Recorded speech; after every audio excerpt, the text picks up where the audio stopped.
adalah dinosaurus dari infraordo Sauropoda.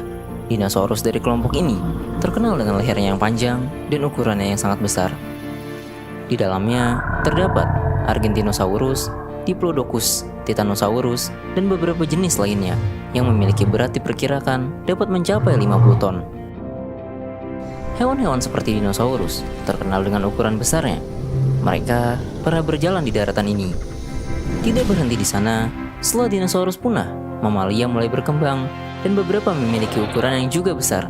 Contohnya, ada Paraceratherium yang pernah kita bahas dan gajah purba Paleolosodon namadicus. Dan di laut, kita sangat tidak asing dengan hiu besar Megalodon. Penemuan-penemuan fosil dari para hewan purba ini membuat kita memiliki gambaran bahwa dahulu bumi dihuni berbagai hewan raksasa. Kenapa ini bisa terjadi?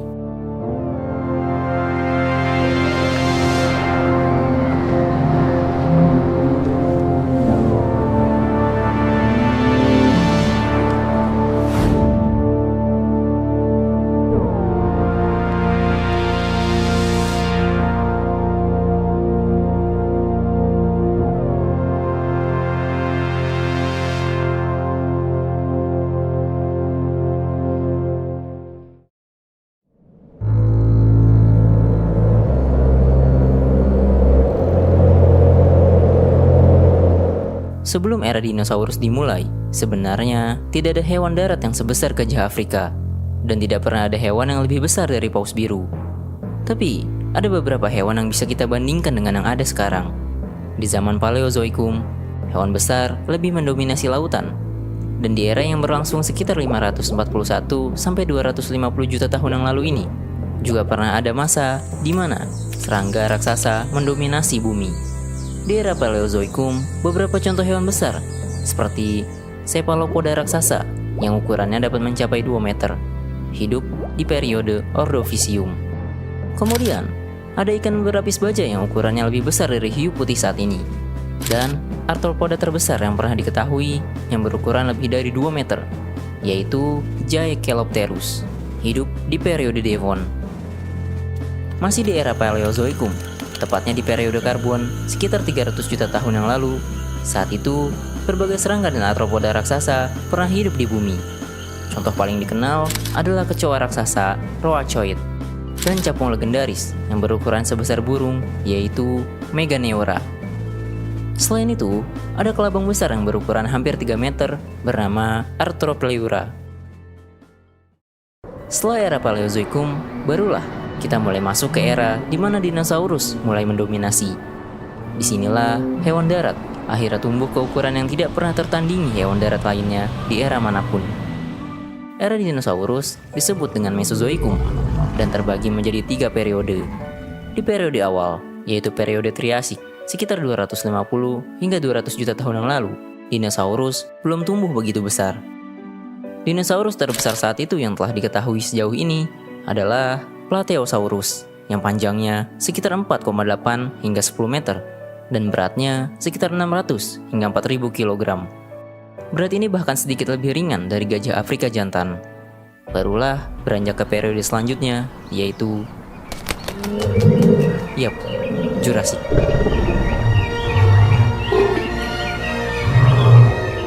Sekitar 200 sampai 150 juta tahun yang lalu, di periode ini, iklim bumi menjadi lebih lembab, gurun-gurun mulai digantikan oleh hutan hujan rimbun.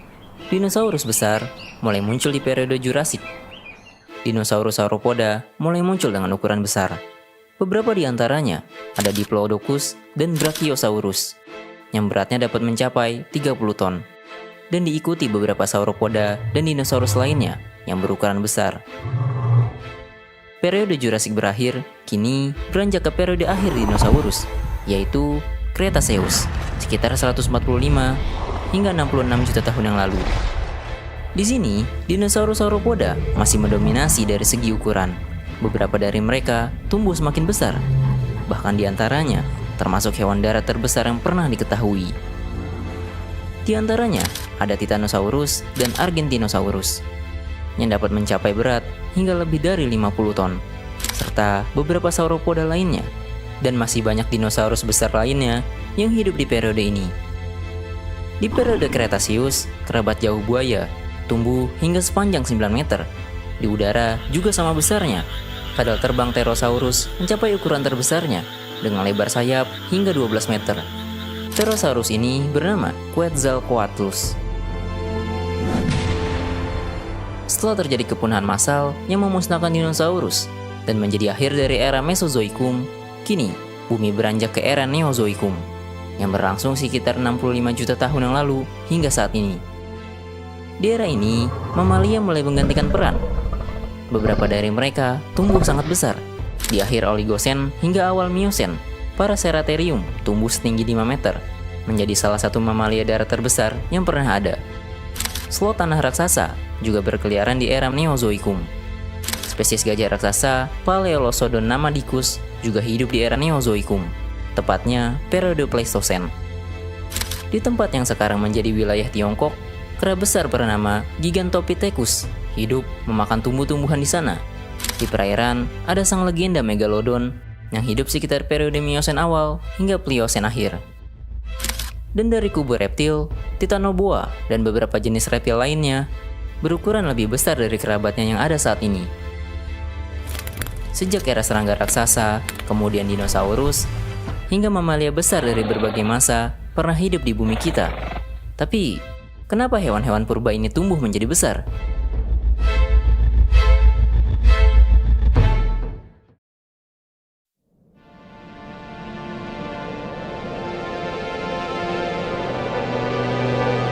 Seperti kebanyakan pembahasan tentang purbakala, masih belum ada yang tahu pasti bagaimana hewan-hewan purba sampai di ukuran yang sangat besar. Ini dikarenakan sangat sulit mengidentifikasi hanya melalui catatan fosil yang terbatas. Dan bisa jadi, setiap teori yang dijelaskan hanya cocok untuk spesies tertentu, namun tidak cocok untuk spesies lainnya. Di periode Karbon, saat serangga-serangga raksasa mendominasi, teori paling terkemuka adalah tingkat oksigen yang lebih tinggi. Pada saat itu, konsentrasi oksigen di atmosfer lebih dari 30%, sehingga serangga beradaptasi untuk mentolerir kadar oksigen yang tinggi ini. Kondisi lingkungan, seperti luas daratan, makanan, dan iklim juga dapat menjadi faktor. Daratan yang luas kemungkinan dapat berkontribusi dalam pertumbuhan ukuran hewan darat. Sumber makanan yang melimpah juga dapat menjadi faktor ukuran tubuh, dan persaingan terhadap predator juga dapat mempengaruhi ukuran. Beberapa hewan tumbuh besar supaya predator tidak mudah memangsanya. Dengan begitu, tubuh besar sangatlah menguntungkan. Dan begitupun sebaliknya, untuk para predator, mereka tumbuh besar untuk menyesuaikan diri dengan mangsanya. Ini adalah sebuah perlombaan dari seleksi alam. Iklim juga nampaknya sangat berpengaruh. Beberapa hewan yang hidup di iklim dingin juga memiliki ukuran yang lebih besar, karena tubuh besar dapat menyimpan panas lebih lama. Teori ini disebut Birchman's Rule. Teori selanjutnya ada pada fisiologi. Tulang berongga yang ringan namun kuat pada sebagian jenis dinosaurus dan pterosaurus membuat mereka dapat tumbuh sangat besar.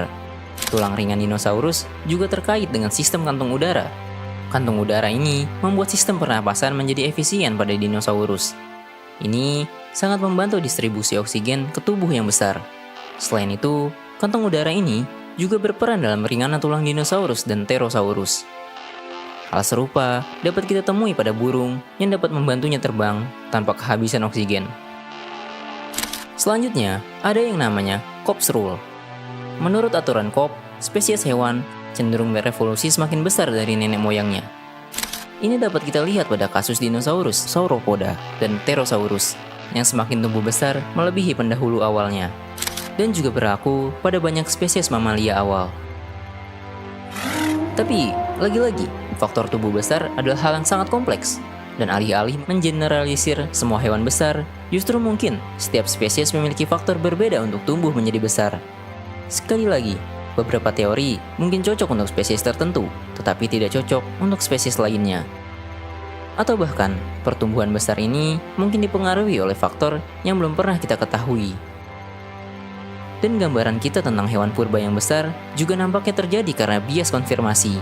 Padahal, di setiap era, di setiap zaman, dan di setiap periode, terdapat hewan besar dan hewan kecilnya masing-masing, termasuk di zaman sekarang. Namun, hewan besar purba nampaknya jauh lebih mendapatkan perhatian, dan fosilnya lebih mudah ditemukan daripada yang kecil. di mana mungkin bisa jadi hewan kecil justru lebih banyak daripada yang besar.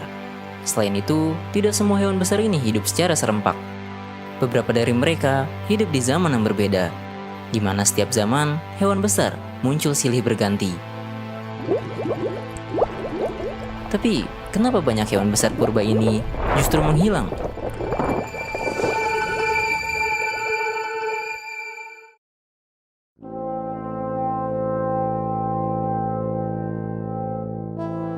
Hilangnya hewan besar purba terjadi karena beberapa faktor. Faktor pertama adalah seleksi alam.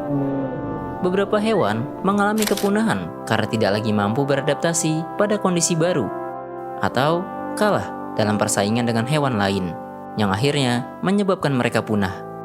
Sebagian lain mungkin telah beradaptasi dan membuat keturunannya menjadi lebih kecil. Faktor kedua, karena mengalami kepunahan massal. Contohnya seperti yang terjadi pada dinosaurus dan hewan yang semasa dengannya. Kepunahan massal yang terjadi saat itu memusnahkan sekitar 75% hewan di bumi. Dan mereka yang berukuran besar jelas sangat sulit untuk bertahan. Setelah kejadian ini, bumi akan pulih dan hewan baru akan menggantikan ceruk yang telah kosong itu.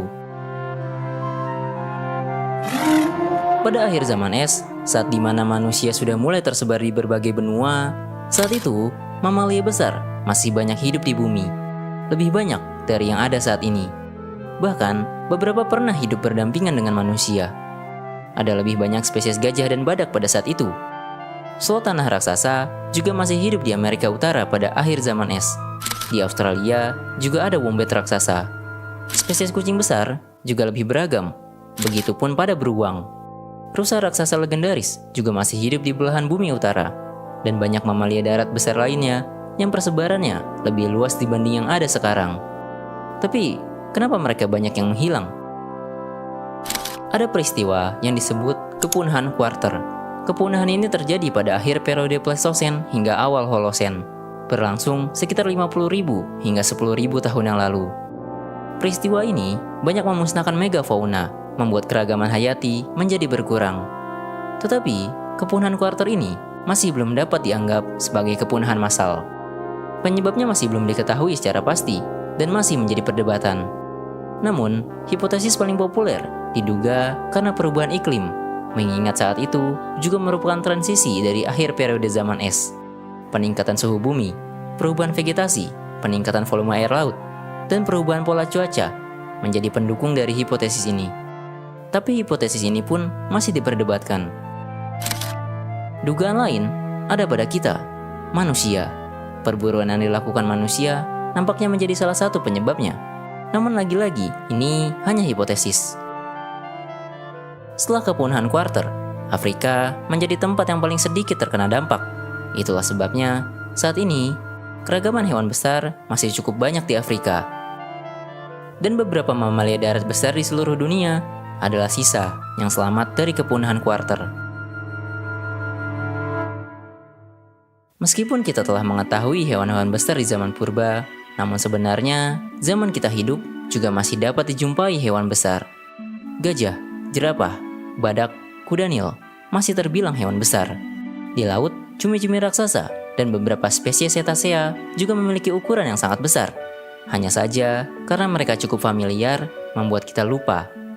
Dan faktanya, atau uniknya, hewan terbesar yang pernah hidup di bumi dan yang pernah diketahui justru hidup di zaman sekarang.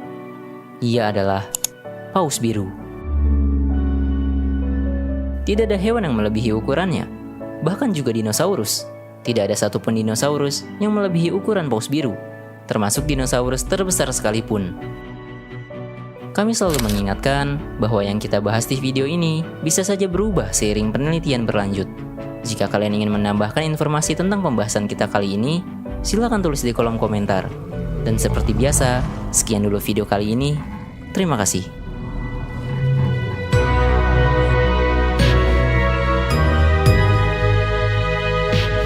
Jika kalian ingin mendukung keberlangsungan channel ini, berikan dukungan dengan berdonasi lewat Saweria, scan QR berikut, atau klik link di deskripsi.